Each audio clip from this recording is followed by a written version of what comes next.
Greetings everyone, I'm Mar. Once again, this is my opinion. We're past the classic trilogy. Now it's time to tackle the film from 2008, 19 years after the previous one, Indiana Jones in the Kingdom of the Crystal Skull. Now, in preparation for this review, I watched it again, obviously, but as an aside, this is the first time I've watched it since the film came out. Now, I don't remember if the DVD hit in late 08, early 09. I just remember it was around that time frame. That was the first and until recently only time I watched it. Since then, I'd gone and watched random scenes, just specifically, such as an infamous scene, which I will address in this video. It's just one of those ones that I was mainly musing about, knowing eventually I'd have to rewatch it just to see how the years have aged the film for me, use a term. And I will say that based on how I remember liking it the first time, I think I actually like it a bit more this time. It's a film that has aged better than I originally thought it was going to. Doesn't mean I don't have any issues with the film, but as a whole, I think it's aged pretty well. We got Steven Spielberg returning to the director's chair, George Lucas once again helping with the creative process and the story. And the screenplay this time is written by longtime Spielberg collaborator David Koepp. You might remember that name because he was the co-writer of the first Jurassic Park film, wrote the second one, and then would later go on to write and direct one of my favorite Stephen King adaptations, Secret Window. He's done other works, but those are just the ones that stand out to me. I actually forgot that he was involved with this film, so when I saw his name, I'm like, oh, Koepp wrote this. This should be interesting. And it definitely feels more like a Spielberg film than a Koepp film, but considering it's not the first time those two have worked together, as I've mentioned, their combination works well. And with how the film goes as a whole, you would not think that separate writers wrote this film compared to the previous films. Now, I think part of that is because Lucas was the one that came up with the story, and as an aside, like with Empire Strikes Back, I think this is where Lucas is at his best, where he's there for the creative process, but he's not doing the directing or writing directly.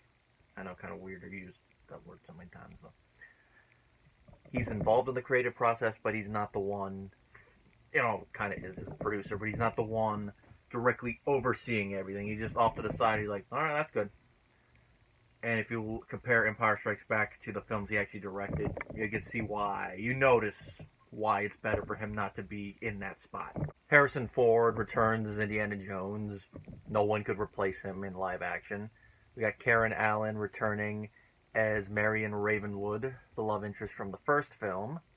And of course, we got Cate Blanchett, Shia La Beouf joining the cast, among others. And of course, we even got a John Hurt appearance as one of Indy's longtime friends, which is kind of weird considering he wasn't in the first ones. But I like that, how they expand and show that, considering what Indy does, that he'd have a lot of friends all over the world. So it makes sense.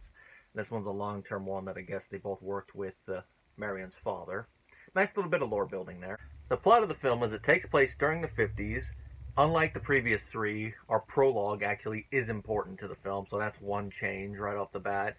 Instead of having it be loosely connected, like introducing a character or rivalry, showing how characters meet together, or revealing something about Indy, like the first three did. This one, right off the bat, shown the adventure. Shown that Indy's involved with some Ruskies, to use a term that they would have used, and it involves crystal skulls. Now, the way they introduce Indy in this scene, I love. He's first in the trunk. They throw his hat out of the trunk, then they throw him out of the trunk. We see a bird's eye view. Then it cuts to the bottom. We see him stand up, grab his hat. We see his shadow. We see him put the hat on. Then he turns, and we get a good close-up of him. And we're like, hello there, my old friend. It doesn't feel like 19 years have passed, even though both in-world and out-of-world, 19 years have passed since we've last seen this character.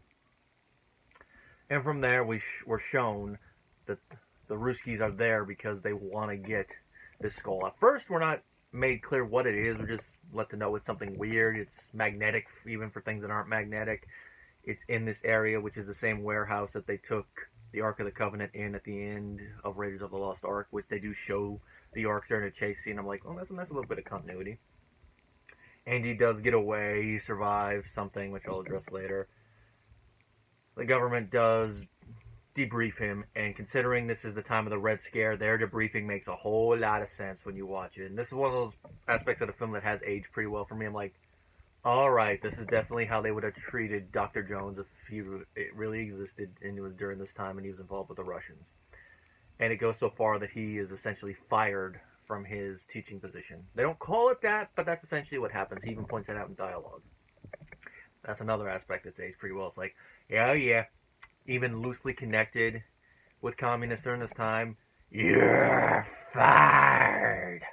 Intact teaching job or no, the Russians are still after him because they sensibly want Dr. Jones to help them find the crystal skull that they are specifically after. From an in-lore standpoint, makes sense. I mean, think about all he's done. I mean, he's done a lot of stuff on screen, you know, found the Ark, even though the government took it, found the Holy Grail, even though he lost it, helped with the chakra stones. And that's just the stuff we see on screen. There's a lot of other adventures he's had off screen, and his reputation precedes him. I mean, we got dialogue like that in the second film. And of course, they want him to help them, even though it's against his will, because, you know, it's the Russians. Well, at this time, he is introduced to Mutt Williams, played by Shia La Beouf, who is kind of a greaser, but as the film goes on, you see the greaser's a front, and it's more like a, like a better phrase, even though he kind of disparages this type of school, it's like a prep school student trying to play greaser, like a artsy kid trying to act like the tough kid, even though he definitely does embrace his artsy side. I mean, we see Mutt fence later on in the film anyway. And this is one aspect that has aged with me. I wasn't really a big fan of Shia, and when I first saw this film, but watching it now, I'm like, noticing this little thing about his character, I'm like, alright, his casting makes a lot more sense. Now, Mutt came to get Dr. Jones's help because his mother vanished, and he's also friends with John Hurt's character. So they have that little connection. Now, first we don't learn who his mother is, but later on we find out it's Marion, which there's something about that I will address in time. But when Indy finds out the truth, just the way Harrison Ford plays it, I'm like, oh yeah, that's beautiful. Eventually the group all comes together. They do find the crystal skull. Our main Russian, played by Cate Blanchett, does get a good comeuppance, which, if there's one thing that I love about each and every one of these Indiana Jones films, no matter how I rate them in what order, the villains always get a good comeuppance. We had Nazis that get their faces melted. We get a guy who has the power turn against him, and then he's eaten by alligators. Well, it's supposed to be crocodiles, but it's freaking alligators. We have two Nazis that die because of the Grail. Well, I'm using Nazi loosely there. One because his life is sucked, and the other one because she just won't let it go. Hashtag Elsa joke. And then, of course, here, knowledge. It can be dangerous. The special effects, I think, look pretty decent, and they hold up. But there are aspects I'm like, that doesn't look as aesthetically pleasing, and that's mainly the CG combined with green screen. And I hold that up mainly to the fact that this is that weird transition period in the mid-2000s where we go from still using a lot of the older school effects when it comes to backdrops and all that with some minimal CGI touch-ups to trying to use CGI all through it, and when it's a transitionary period, it always feels weird. I mean, look at the late 90s when we were transitioning away from using a lot of practical effects to mainly using CG for it. I mean, there's some instances where the films definitely still hold up, such as Jurassic Park, although that one is more a combination of practical and CG. Then we get to, like, Spawn, where a lot of the CG is like, even though there are some good moments. But it's that weird transition period, and here, there's no exception. Like the backdrop in the opening scene, backdrops throughout the film, especially some of the chase scenes. I mean, it kind of helps the B-movie made on an A-movie budget feel that they're going for here, because they're still going for that great adventure feel that the first three had, but they're letting a little bit of the B-movie vibe of the 50s slip in, which, considering that this film is set in the 50s, and the subject matter of the main goal, it makes sense that they would do that. But with all that, it's just like, I mean, there are aspects that still look good, like the Siafu ants still look good. Some of the backdrop stuff does look good, but a lot of it is like, And of course, one complaint I have is I'm going to just use this term just for simplicity, the alien we see at the end. It's CG, and it's like, I don't fault them for using it, Spielberg and Lucas, especially Lucas, considering this is after the prequels were made, and we all know how much CG he used in those films, even though some instances of it weren't quite there yet. But here it's like, there is no excuse for them not using practical for this, even if they just use the suit just for the person to lean forward and look at Cate. And I will also say that even more after something I noticed this time around. I don't remember from the first one, and that is the body that she was messing with. It's a practical body. It's like you couldn't make a suit. You couldn't make like a animatronic for that. All you're doing is having it lean. It's not a lot of action. It's not like you're doing what you did with the dance number in the original Return of the Jedi cut, where it's an animatronic, and the way it comes off with its stiff movements, you're like, oh, that's obviously an animatronic. The action scenes are still well filmed despite that little hiccup, and Spielberg's still on his A game. The truck scene, still pretty good, especially since we got Harrison Ford using a freaking rocket launcher, and of course Shia La Beouf gets to duel Cate Blanchett in their scene, and I think the back and forth is pretty good. Definitely shows Cate has the advantage in that scene because her character's older and more experienced, whereas Mutt, he does fight with the tenacity of a younger character, but he does have a little bit of a disadvantage, especially considering everything going on around him and him trying to protect his mother. The chase sequence early on in the city, I love with the motorcycle, them pulling Indy in through the window while students on the bus watch, and them ending up in the library at the place that just fired him. Which, of course, the thing I love about that moment is it finally pays off the little running gag throughout the first film and the third film, whereas Indiana always told his students, stay in the library, and yet he'd always go out in the field like that, and then he finally told them, get out into the field, and also if you want something good, read blah blah blah. So actually recommending someone he respects instead of someone that he has to recommend because he's contractually obligated to. Of course, that little chase scene begins with one of my favorite little moments. Jocks versus greasers. You gotta love that. Can we get any more 50s than a jock and greaser fight starting in a diner and then putting a 50s song over that? Can we get any more 50s? And the answer is no. When it comes to how the character of Indiana Jones moves in the action scenes, what makes that is that Harrison Ford stayed in shape and he did a lot of his own stunt work. Now, I don't know what the percentage is. I'm sure there's probably a couple moments where they actually did use a stunt double, but a lot of the ones where they would probably, in other circumstances, use an obvious double, he did. And part of that was he did not want to distract the audience, which makes sense. And also it goes with some of the jokes he had them write into the film, and that was some aging jokes related to Indy. Like in the first action scene where in the previous films, he would have made it, the whip, into the truck he wanted. This time he doesn't, and he makes a quip. They used to be easier. Nice little fitting line there, especially since it's been 19 years. Kind of makes me think of the line he said in the first film, it's not the age, it's the mileage. Here we get a little bit of both from Indy. He has the age and the mileage, and things are not as easy as they used to be, but dang it, he's still going to try it. And to that end, a lot of these age jokes kind of remind me of what they did with the second, third, and fourth Star Trek films that had the original cast, where they put those aging jokes in there. So it's nice to see that they do have a little bit of a sense of humor and can laugh with themselves, although the time difference there is about a decade less than it was here, so it makes more sense for Ford to do this. And of course, Ford's still excellent as Indiana Jones. You definitely see that the years have passed, but he's still overall the same character, but he has been tempered a little bit. And most of that comes to his interactions with the character of Marion. Which I will say, the plot twist that we find out that Indy had a son with Marion that he never knew about, I called it.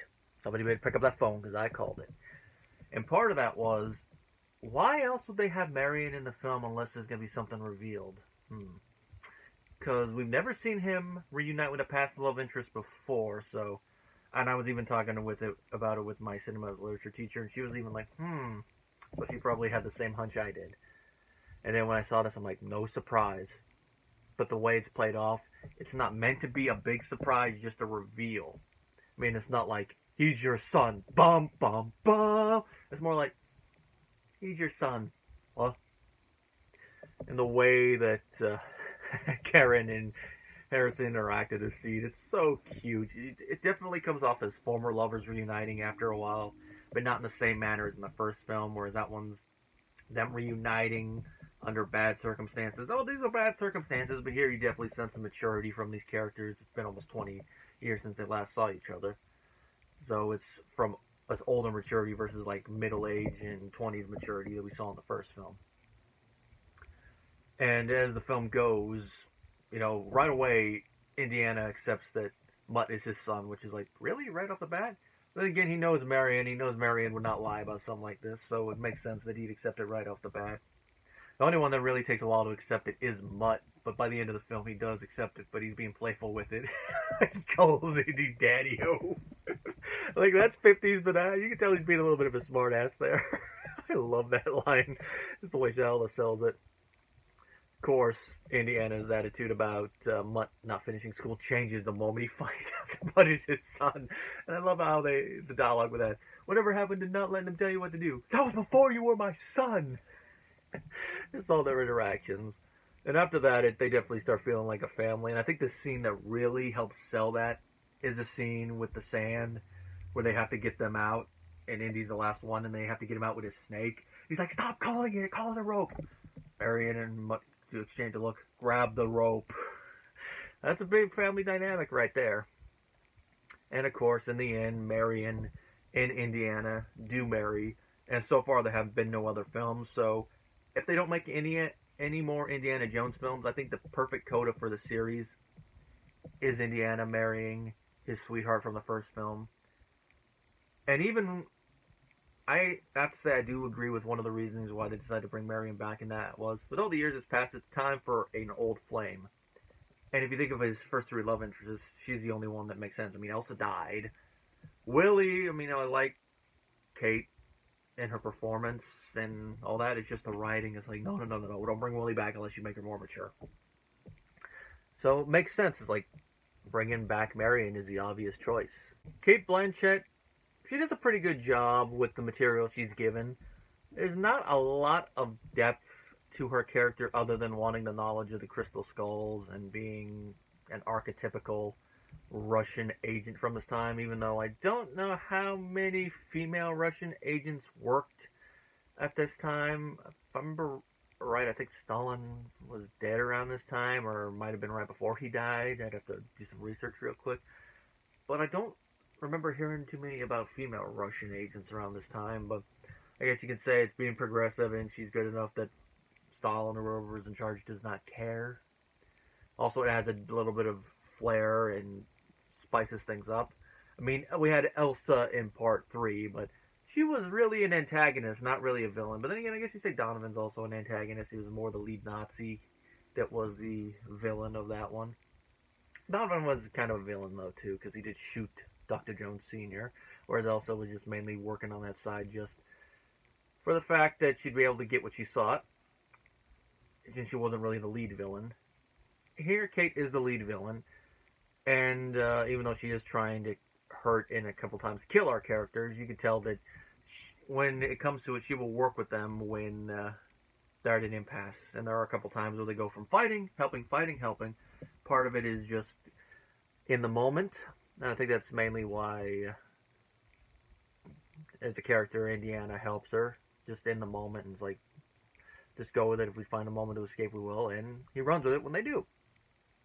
Her comeuppance, where knowledge essentially kills her, I think that's a good fitting ending for how her character is, trying to get the Crystal Skulls, and then what she seeks is what destroys her, which, if there's any moral lesson in these films, that is what it is be careful what you seek and how you go about seeking it, lest it undermine you. Because think about it.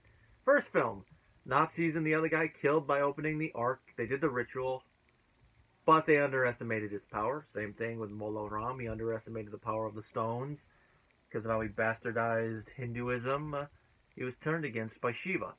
And of course, third film, Donovan drank from the wrong grail. Elsa, too concerned with taking the grail away, and then she died from the consequences. And here, knowledge literally killing Cate. With how far we are into this review, I bet some of you are wondering, hey, he's not mentioning a certain moment. Well, here we are. That is the infamous nuking the fridge moment. This seems to be the moment in the film that everyone hangs up on. And what I mean by that is that they never let it go. They always beat it in the ground. It's become the dead horse of the series by this point. For those of you who haven't seen the film or forget, I'm going to summarize it. It's after Indiana has escaped from the Russians. He finds himself in this odd town. If you know anything about American history, you already know where it's going. Even as the scene plays out, you're like, oh, he's in a nuclear test facility. But then as the alarm starts going off, the wheel starts turning in Indy's head, and he's like, that can't be good. So he hides himself in a lead-lined fridge and survives a nuclear explosion. Now, people are like, oh, this has gone too far, and they even coined the phrase nuking the fridge to try to replace jumping the shark. Which I get their point, but I think in this instance, it is a case of them jumping over a certain line. And the reason I say that is, it's an action-adventure serial tribute. A lot of outrageous and implausible, and of course in the real-life setting, unlikely things happen. And just looking at the series as a whole, it's like, nuking the fridge, as you call it, that's where you draw the line. But everything else we've seen before this that's outrageous, and some of the stuff we see after that within this film, that's fine. You don't believe jumping into a lead-lined fridge and surviving a nuclear explosion. But what's fine? Oh, so a knight living in a cave for centuries guarding the mystical Holy Grail is fine. The Ark of the Covenant, which has been lost for millennia, being on Earth, and then the power from it melting the face off your bone. That is fine. Booby traps guarding a mystical Mesoamerican idol is fine. Being able to rip out a man's heart and they're still alive until you burn their body in a bastardized Hindu ceremony is fine. All these use of mystical powers is fine. But the moment it's something slightly sciencey, even though it wouldn't work in real life in the way shown, and an action-adventure tribute, that's where you draw the line. Really, that's the hill you're dying on. Like I said, them stepping over a line, and it's like, everything, a lot of what we see in these films would not work in real life, would not happen in real life. It's an adventure movie. You gotta suspend your disbelief. And I know some people say, well, I can't suspend my disbelief with that. Really? Just because it's slightly sciencey? Just leave your brain at the door for this type of film. Watch it and enjoy it. If you can believe a couple of the things that I stated already in the previous films, you should be able to watch Indy get into a lead-lined fridge and survive a nuclear explosion without batting an eye. And if you can't, that's on you. I don't know what else to tell you. If there is one story element in this film that I am not a fan of, this is one thing that kind of had me going, first time I watched it, watching James Rolfe's reviews and seeing other people talk about it, it's made me not like it even more in the years since, and even watching it back now, still not a big fan of it. That's the character of Mac, played by Ray Winstone. I had to double check his name. Now, there is potential in this character's story. It's just the execution that I really hate. Ray does a pretty good job acting with the script he's given, and he does make it believable. The aspect is the double agent thing. Now, I think they could have made this work with how they did it. It's just the way they do it. He betrays Indy at the beginning. Throughout most of the film, he's working with the Russians. Then he does the whole, what happened in Berlin? We were double agents thing to get Indy to trust him again. And then in the end, he betrays him again. I think James Rolfe put it best. He's like, what are you, a triple agent? No, he's a double agent, but you were stupid enough to trust him twice. Yeah, Andy. You were stupid enough. I mean, he did that whole Berlin thing playing on your history, and then you fell for it. Hook, line, and sinker. But the way it plays off, I think works just from the performance, but from the writing, it's one of those ones you're like, ah. Now, there was potential in there. They could have either, one, not have him straight betray Indy in the beginning and go, sorry, Jonesy, but they got my family. And then Indy was like, what family? I'll tell you everything, Jonesy. Go like that, and then do the whole, what was the thing in Berlin? Double agent. And then or make it seem like they killed him already. You got to come up with some weird reason for why Mac would half betray him in the beginning and then fully betray him at the end. Or just make it seem like he's already working with them like he did in the first film. Or, I know we've already done it, you could have done what they did with the other archaeologists in the first film. Have him working with the Russians. Have them maybe have a history before in the war. And then, of course, throughout the film, make it seem like he is straight working with them. And then pull the double agent thing. And then have the reveal at the end. It was like, it was all for the money, Indy. I know you wouldn't trust me otherwise, so I had to bring up our history in Berlin. Something like that would make a lot more sense than the way they did it. Or if they wanted to do it the way they did it, they could just add something onto it and tweak the writing slightly, but as it is, the way we did it, it's a mixed bag. Good performance, writing, not so much. John Hurt, most of what he has to work with is either physical acting or him speaking nonsensical gibberish, but dang it, doesn't he act his heart out with it.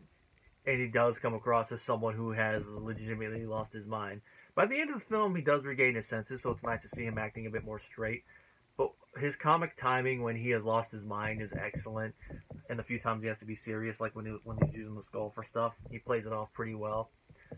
And he's the one that does give the exposition about what the aliens are, that they're not from space, they're from the space between spaces, which sounds weird, but they're interdimensional beings, so in between dimensions would, in a weird way, be the space between spaces, so that does work as an explanation. And his whole backstory of being a longtime friends with Indy works. And I do love the few times we see his normal self speaking through, like when he is musing on Indiana's full name, like Henry Jones Jr. And I think that's why John works in this role. And he is one of the few people there for the wedding scene, which I should have probably mentioned this earlier, but if there's any issue I have with that wedding scene, is that the only longtime friends of Indy that we see in that scene are the ones that are within this film. We don't see Short Round, we don't see Willie, which is probably a bit awkward since it's another old flame. But I know in an earlier script they even mentioned, as a kind of a meta joke, that she ended up marrying some hotshot director. Kate married Stevens, so a little meta. We don't see Senior, so they play it off like he died, and I think part of that, if I remember right, is because Sean Connery found retirement too fun and didn't want to come out of it just for a cameo scene, even though I think it would have been nice. And of course, the little quip, I'm old enough to play my own father now. And of course, I think it was Stephen and Lucas that both said this at different times, that the audience would have wondered why Henry Jones Sr. didn't tag along for their adventure. I don't know if they're speaking for everyone there, but I can honestly say for myself, I wouldn't have cared. I would have been like, alright, he's just there, because of how old he is. And then when you look at how the story is set up, the only reason he's involved in the adventure in the third film is because his research is directly involved. If his research was not involved, he would not have been involved in the adventure. Not having Short Round, I mean, even if they couldn't get the original actor back, they could have hired another actor to play him, even though I think there might have been some minor fan backlash, but it would have worked, even if he didn't get any lines. She's Mrs. Jones now! Probably throwing something in there. Even if we just see them in the back and be like, alright, damn. No Sala, even! You would think at least Sala would be there. But no, just the ones within the film, which is like, as a longtime fan, that is a major nitpick for me. But it doesn't kill the rest of the scene. It's just one of those things I'm watching. I'm like, they should all be there. The only excuse would be if this was a spur-of-the-moment thing, but considering that they're in a church, full dress and suits, it's like, it's not a spur-of-the-moment thing. John Williams, once again, returns to compose the score, and like always, he's on point. I can't really think of many original pieces of music unique just to this film off the top of my head, but since I've only listened to this score twice, and that's the 2 times I've watched the film, like, you don't notice. Other than the traditional Indiana Jones theme and how it's used in a lot of the action scenes. I did notice he did use a bit of the score from the third film when it comes to the temple where the knight is. At the end, when they're just sitting alone in front of the destroyed temple, it's underscoring the scene, but I noticed, I'm like, oh, that's a nice little bit of auditory continuity. The score when it's the alien scene where it's going with Joan, that's probably the only one I could think of where it's music unique to this. It worked, along with the scene where they're going into the graveyard, which I think worked. Which, along with the aliens, I know some people might be put off by them going with the whole ancient alien thing and them helping build the ancient civilizations, which, yeah, I can understand if you're not the biggest fan of that plot element. But when it comes to the conquistadors looking for the skulls, I did like that aspect of it. Does kind of add a little bit to the world building, and it's nice to see them really committing when it comes to using the Mesoamerican setting, which is a bit different from what we've seen before. I mean, we visited North Africa, we visited the Middle East, we visited India, so it's nice to see Mesoamerica used. I know some people might complain about the fact that we still see ancient type natives deep in the jungle, but it's deep in the jungle, and there are still tribes in the Amazon that are uncontacted like that.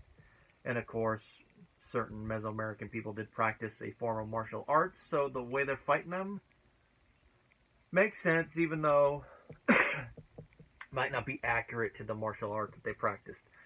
As a whole, Indiana Jones and the Kingdom of the Crystal Skull is a fun, entertaining sequel.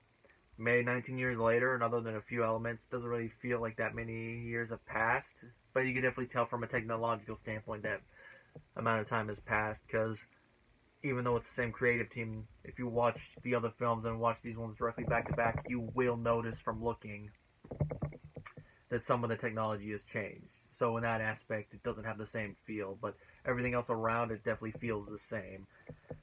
It definitely, from a tone, has more in common with the first and third film than with the second film. But I think that's mainly chalked up to the fact for that film, Lucas and Spielberg, mostly Lucas, were not in the right place. But I do like that the second film was darker. But I will say that of the three, having watched them and think about it, the third one is my least favorite of all of them. And that's because it's a fun, entertaining film, but thematically it doesn't have the same resonance as the other ones. What's my ranking of them? 3 is still my favorite. I don't know how I'd rank Raiders compared to this, but I think I would probably place Raiders above this one, even though I think I might enjoy this one a bit more, but I'll have to watch them again in sequence in order to decide that. Like I said, entertaining film. Definitely, as a whole, does not deserve some of the flack it gets for some of the stuff I mentioned. Other aspects I understand, though. Whether they should make another one, probably now, no. If they made another one, if it's done right, could work. But if they don't, like I said earlier, the wedding scene, perfect coda for the series.